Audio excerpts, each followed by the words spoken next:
আসসালামু আলাইকুম, কেমন আছেন সবাই? আশা করি ভালো আছেন। পবিত্র ঈদুল আজহা উপলক্ষে সবাইকে জানাই শুভেচ্ছা ও অভিনন্দন। আজকে আপনাদেরকে একটা সতর্ক দেওয়ার জন্য আমি ভিডিওতে আসলাম আর কি। সবাই ভিডিওটা শেয়ার করবেন আর সবার আত্মীয় স্বজনকে জানিয়ে দিবেন যারা ঢাকাতে কাজ করে, চাকরি করে, ঠিক আছে? তার যারা মনে করেন ব্যবসা বাণিজ্য করে, হ্যাঁ, তারা কিন্তু আমাদের এই দেশে ফেরার জন্য আর কি আমাদের সবচেয়ে বেশি কষ্ট দিতেছে যানবাহন নিয়ে, ঠিক আছে? তা যানবাহন নিয়ে কিন্তু আমাদের অনেকেরই আর কি যে খুব কষ্ট হয় যে বাড়িতে আসার জন্য। হ্যাঁ, যারা যানবাহনে আসবেন তারা খুব সতর্কতাভাবে আসবেন, কারণ আমাদের সমাজে আমাদের চোখের আড়ালে অনেক কিছু ঘটনা ঘটে যায় আর কি, যেটা বাস্তব না একটা ঘটনাগুলি। আমার এক ফ্রেন্ড ছিল, সে ঢাকা থেকে আসার জন্য আর কি গাড়ি পায় নাই, গাড়ি না পাওয়ার কারণে একটা প্রাইভেট কার, মাইক্রো, এগুলা এগুলা এগুলার ভিতরে উঠছিল।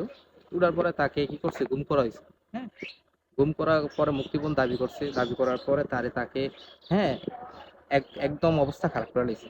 সবাই একটু সতর্কতাভাবে আসবেন যে বিভিন্ন পাবলিক বাস ছাড়া, পাবলিক মানে যানবাহন ছাড়া আপনি একা কোনো গাড়িতে উঠবেন না। বিশেষ করে সবচেয়ে সব সব গাড়ি, আবার সব গাড়ির কথা বলি না, বিশেষ করে প্রাইভেট কার যে গাড়িগুলো, ঠিক আছে, প্রাইভেট কার, তারপরে মনে করেন যে বিভিন্ন পুরান যে মাইক্রো, ঠিক আছে, এগুলার বিরুদ্ধে আপনারা একটু সতর্কতাভাবে উঠবেন। কারণ আপনি, আপনার জীবনের ঝুঁকি, ঠিক আছে, আপনার একটা জীবনের ঝুঁকিও পড়তে পারে এসব গাড়িতে। কারণ এই গাড়িতে আপনি উঠতেছেন, আপনাকে কি করতেছে, যে আপনার জায়গা মতো আপনার নানি আপনার কি করলো, হাইজ্যাক করলো, ফ্যামিলি থেকে টাকা টাকা নেওয়ার জন্য চাপ দিল। তারপর দেখা গেছে আপনার মৃত্যুর ঝুঁকিও আছে, ঠিক না?